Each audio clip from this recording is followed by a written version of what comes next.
গুরুত্বপূর্ণ এবং সবচেয়ে কঠিন। আল্লাহ পাক কোরআনে পাকের মধ্যে কসম শেষ করছেন ওয়াল আসর ইন্নাল ইনসানা লাফি খুসর। এরপরে কসম করিয়া কোনো কথা বলেন নেই। কোরআনের এখানে কসম শেষ, এরপর কসম আছে কোরআনের মধ্যে নেই। কোরআনের কসম শুরু কোথার থেকে?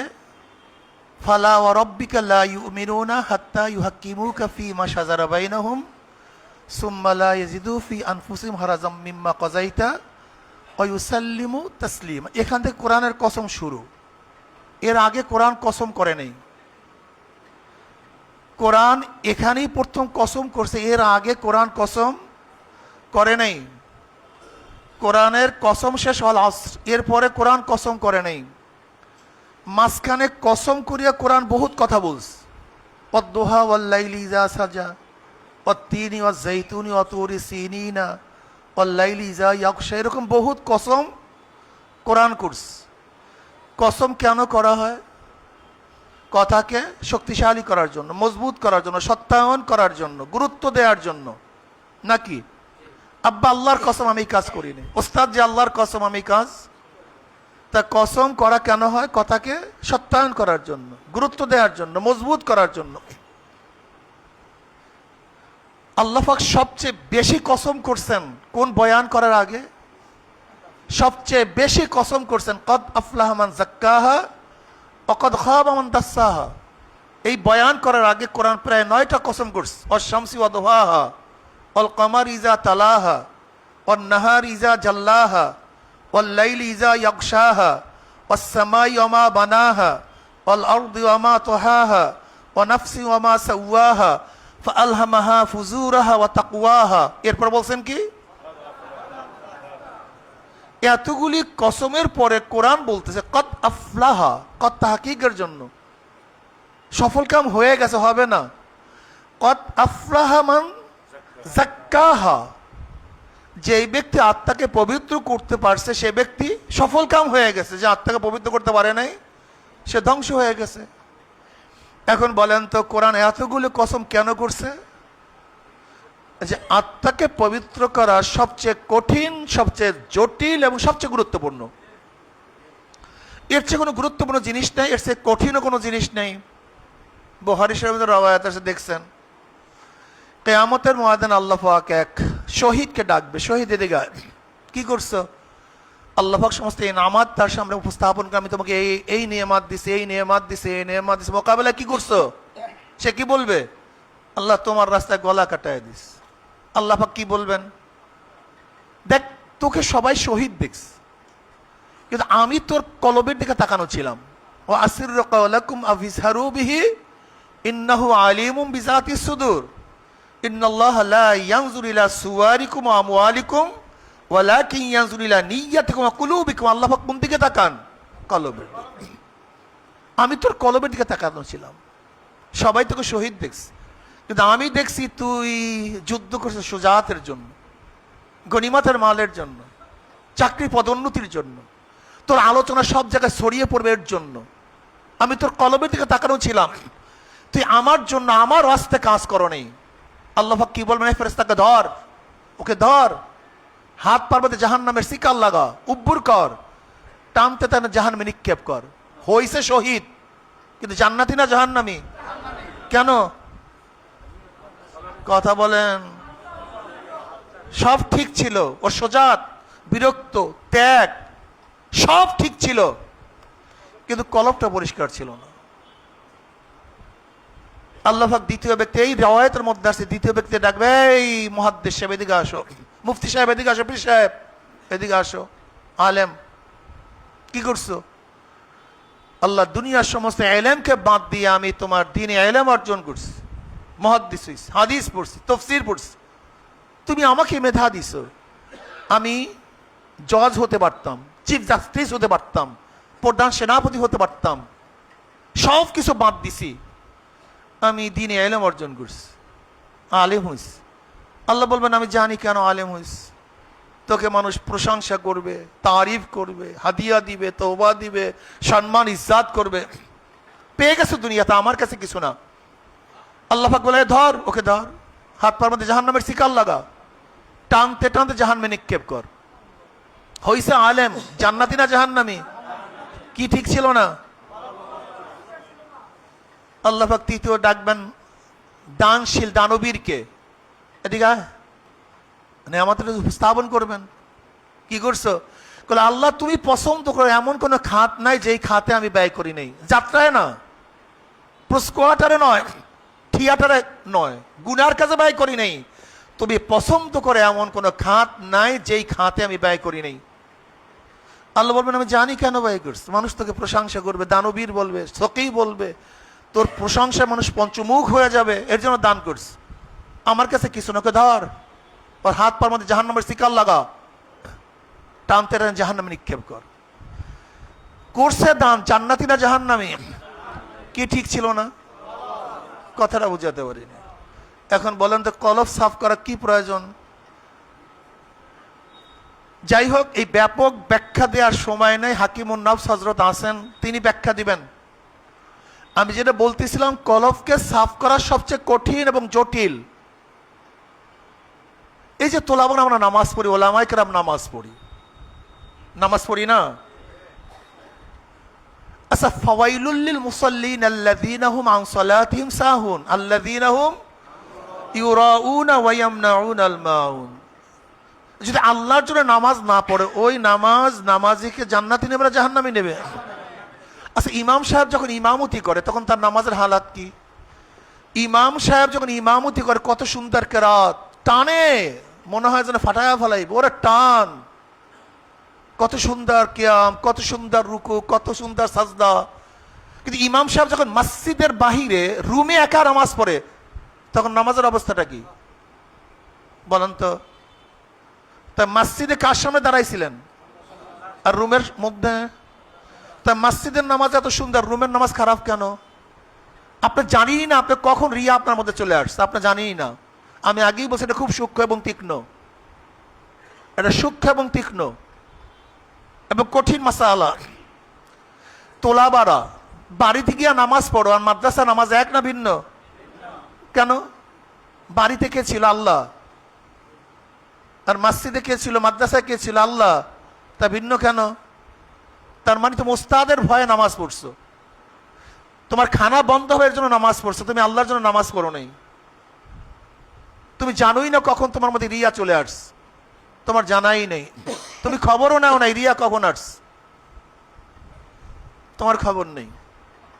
তার মানে তোমার হিসাব নিকাশ শুরু বালেগ হওয়ার পর থেকে না, নাকি বালেগ হওয়ার অনেকদিন পরে?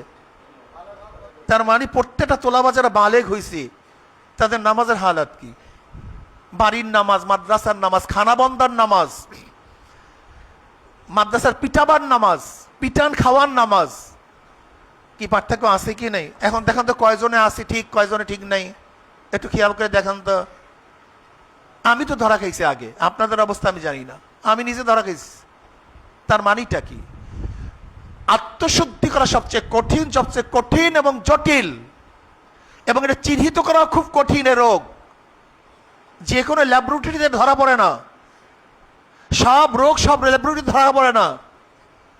ঠিক নফসের এই যে ওলামায়ে কেরাম আজকে যে আমরা করতেছি, আচ্ছা বলেন তো, একজন আলেম যার মধ্যে গায়রাত আছে, যে আল্লাহকে ভয় করে, একজন বেপর্দা মহিলার সামনে সে যায় কিভাবে? আমাকে বলেন তো। আর সব বাদ দেন, সব বাদ, আত্মশুদ্ধি তো অনেক পরের কথা।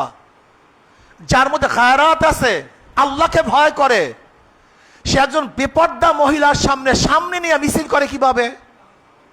আলেম মানুষ, আমরা শ্রদ্ধা করে সম্মান করি, অনেক ভালোবাসি, কিন্তু আপনি কি জানেন একজন আলেম যদি প্রকাশ্যে হারাম কবিরা গুনাহ করে, এটা তার মধ্যে সীমাবদ্ধ থাকে না, গোটা জাতির মধ্যে ছড়িয়ে যায়। কি জানেন আপনি? হ্যাঁ, এটা কি জানেন আপনি? মনে রাখবেন, দিঘি ভাঙ্গেও না, দিঘি গড়েও না, দিঘি গড়েও না, নদী ভাঙ্গে নদী গড়ে। ফাসেকরা, গায়ের আলেমরা দিনের উপকারও করতে পারে না, ক্ষতিও করতে পারে না। দিনের উপকারও করে আলেমরা, দিনের ক্ষতিও করে আলেমরা।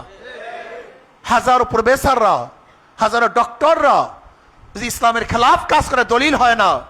কিন্তু আজকে মুস্তাকুন নবী সাহেব যদি কোন ইসলামের খেলাফ করে দলিল হয়, এটা ছাত্রদের মধ্যে আমাদের মধ্যে যারাই আমরা দেখব ওই কাজটা হালকা হয়ে যায়। মনে হয় যেন না জানো, মনে হয় ফাঁক ফুকুরাস, মনে হয় যেন সুযোগ এটা হবেই। হাজারো কৌল এক ফেল, কোটি কৌল এক ফেল, হাজার বক্তব্য এক আমল, বিশ্বাস হয় না। হুদায়বিয়া সন্ধির সময় জনাবে মুহাম্মদ রাসূলুল্লাহ সাল্লাল্লাহু আলাইহি ওয়াসাল্লাম যখন বলছিলেন যে তোমরা হালাল হও, কি হও? কোন সাহাবী কথা শুনতেছিলেন? হ্যাঁ, নবী আলাইহিস সালাম বারবার হালাল হও, কিন্তু কেউ হালাল হচ্ছেন না, কেউ না। সবাই হেরাম অবস্থায়, কেউ মাথা কামাবে না, কেউ হেরাম খুলবে না। নবী আলাইহিস সালাম পরেশান হয়ে গেছেন, পরেশান হয়ে গেছেন, কেউ আমার কথা শুনে না। ঘটনাটা কি? চিন্তিত অবস্থায় খিমার মধ্যে ঢুকছেন। উম্মে সালমা রাদিয়াল্লাহু তাআলা কি বলছিলেন? ইয়া নবী আল্লাহ, তো পরেশান কেন? কিন্তু আমার কথা তো কেউ শুনে না, আমি হালাল হওয়ার জন্য বলছি, কেউ হালাল হচ্ছে না। কি পরামর্শ দিছিলেন? আপনি নিজে হালাল হয়ে যান। উম্মে সালমা রাদিয়াল্লাহু তাআলা কি বলছেন? আপনি হালাল। নবী আলাইহিস সালাম হালাল হয়ে গেছেন, সবাই, কোনো কৌলের প্রয়োজন হয়নি। আমল ফেল, হাজারো কৌল এক ফেল, হাজারো বক্তব্য এক আমল,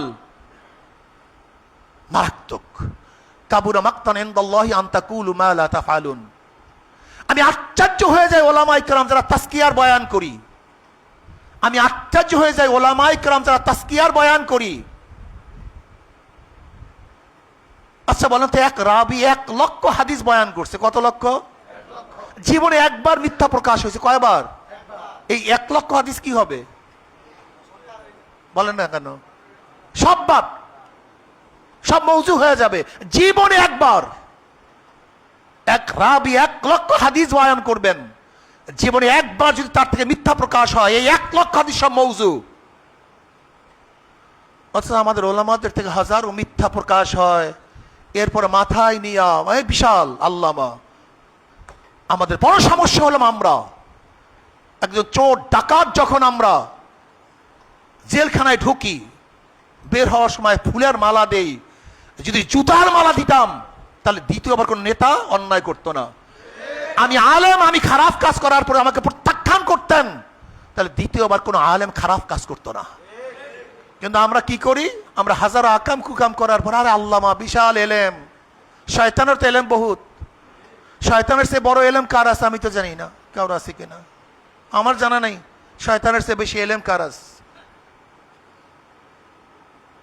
তাজকিয়া নফস খুব কঠিন, খুব জটিল, খুব তীক্ষ্ণ, খুব সূক্ষ্ম। এর জন্য তাজকিয়া নফস আমাদের সবচেয়ে বেশি করা উচিত। আর ইয়াউমা লা ইয়ানফাউ মালু ওয়ালা বানুনা ইল্লা মান আতাল্লাহা বিকলবিন সালিম। সালিম বুঝেন তো? এই টুপিটা পরিষ্কার, যদি কলমের নিপের বরাবরও একটু দাগ থাকে সে পূর্ণ পরিষ্কার না, অপরিষ্কার। কলবে সালিম বলা হয় যে অন্তরের মধ্যে কলমের নিপের পরিমাণ ও যাররা পরিমাণ গুনাহ থাকবে না। ওমাইয়া আমাল মিসকালা যাররাতিন শাররান ইয়ারা। এই জন্য ভাইও তাজকিয়া নাস করেন, আত্মশুদ্ধি করেন, করার খুবই প্রয়োজন, এটা খুবই দরকার, চিহ্নিত করা দরকার। আত্মশুদ্ধি যখন হয়ে যাবে দেখবেন দুনিয়ার মহাব্বত চলে যাবে। এই যে আমরা আজকে দেখা যায় অনেক সময় হক কথা বলি না, হক কথা বলি না, কেন বলি না বলেন তো? আসলে মূল সমস্যা তার এই সমস্ত বাহানা না, মূল সমস্যা হলো কলবের। মূল সমস্যা কি? কি কলবের দোষটাকে অন্ত?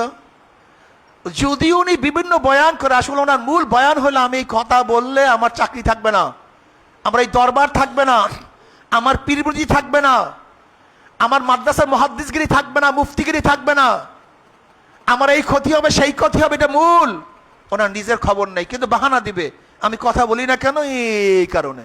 আসলে তার তাজকিয়া নফস নেই। এই বছর আমাদের মুস্তাকুন নবী সাহেব দামাত বারকাতুহুল আলিয়া, ওনাকে আমি এত কেন মহাব্বত করি? উনি স্পষ্টবাদী, যা হক বলে ফেলেন, এটা আমার কাছে ভালো লাগে। এর জন্য ওনাকে আমি মহাব্বত করি, জানি না উনি আমাকে মহাব্বত করেন কিনা। আমি ওনাকে দূর থেকে, প্রথম যখন আমি সফরে নামছি তখন থেকে আমি ওনাকে মহাব্বত করি। আমি ধারণা করি উনিও আমাকে মহাব্বত করেন, আমি ধারণা করি, কারণ যে মহাব্বতটা তার মধ্যে, এটা ধারণার বাইরে একই করার কোনো সুযোগ নেই। উনি হক কথা বলার চেষ্টা করেন। হক বলবেন না কেন? হক বলবেন না কেন? আস-সাকিদুনা হককে শায়তান আখরাস মান রাআ মিনকুম মুনকারান ফালিগাইয়িরু বিয়াদি ফাইল্লাম ইয়াসতাতিফ বিলিসানি ফাইল্লাম ইয়াসতাতিফ বিকলবিহি ওয়া যালিকা আযওয়াফুল ঈমান। হক কথা বলে না, নিজেকে অনেক বড় মনে করে। যাই হোক, কথা একেবারে সংক্ষিপ্ত, বেশি কথা বলতে পারলাম না। তাজকিয়া নফসের দরকার, চেষ্টা করুন, সাধনা করুন। এই সাধনা করতে করতে করতে করতে করতে করতে ওয়ালা তুজাক্কু আনফুসাকুম, নিজেকে নিজে পবিত্র মনে করিয়েন না। এটা করতে থাকেন, শেষ জীবন পর্যন্ত করতে থাকেন। আল্লাহ পাক যেন আমাদের সবাইকে পবিত্র হয়ে, পবিত্র করে দুনিয়ার থেকে বিদায় হওয়ার তৌফিক দান করেন। আমি আসছি, যদিও সময় একেবারে সংক্ষিপ্ত, আমি বেশি সময় দিতে পারলাম না, এর জন্য দুঃখিত। আমার জন্য দোয়া চাই, আমিও দোয়া করে আল্লাহ পাক আমাদের হজরতের মাধ্যমে আরো বেশি বেশি আল্লাহ পাক খেদমত করার তৌফিক দান করেন। কি হক কথা বলবেন না ইনশাআল্লাহ? হ্যাঁ, আর শেষ একটা বয়ান না করিয়া পারি না। এই জানমাল কার? তা এইটা নিয়ে এত টেনশন করেন কেন? ইন্নাল্লাহ আশতারা মিনাল মুমিনিনা আনফুসাহুম ওয়া আমওয়ালাহুম বিআন্না লাহুমুল জান্নাহ ইউকাতিলুনা ফি সাবিলিল্লাহি ফায়াকতুলুনা ওয়া ইউকতালুন। এই জানমাল ক্রয় করছেন কে? আচ্ছা, বিক্রিত জিনিস কিনে আপনি এত টেনশন করেন কেন? এটা তো আল্লাহ পাক কিনে নিছেন। এই জানমালের মালিক কে? এই বিক্রিত মাল নিয়ে এত টেনশন করবেন না।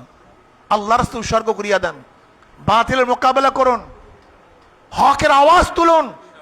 ইনশাআল্লাহ হকের আওয়াজ তুলেন, বাতিলের মোকাবেলা করবেন, আল্লাহ পাক অবশ্যই কামিয়াব করবেন। আল্লাহুম্মা আমিন। আল্লাহুম্মা আরিনাল হাক্কা হাক্কা ওয়ারযুকনা ইত্তিবাআহ ওয়া আরিনাল বাতিলা বাতিলা ওয়ারযুকনা ইজতিনাবাহ। আল্লাহ আমাদের গুনাহ খাতা মাফ করে দেন। আল্লাহ গুনাহ থেকে বাঁচিয়ে থাকার তৌফিক দান করেন। আল্লাহ যতদিন জিন্দা রাখেন ইসলাম ফি জিন্দা রাখিয়েন। আল্লাহ যখন শেষ ডাক দেবেন ঈমানের সাথে ডাক দিয়েন। আল্লাহ আমাদেরকে কবুল করে নেন, আমাদের সবাইকে কবুল করে নেন। আল্লাহ এই মাজলিসকে আপনি কবুল করে নেন। এই মাজলিসের যারা আয়োজক আছে, হাকিমুন নফস, আমাদের হজরত সহ যারা এখানে আসি, সবাইকে আপনি কবুল করে নেন। আল্লাহ আপনার জমিনে আপনার হুকুমাত, ইসলাম হুকুমাত কায়েম করে দেন। আল্লাহ ইসলাম হুকুমাতের জন্য সাহাবায়ে কেরামদের নমুনায় সহিবে জাদ্দোজাহাদ করার তৌফিক দিয়ে দেন।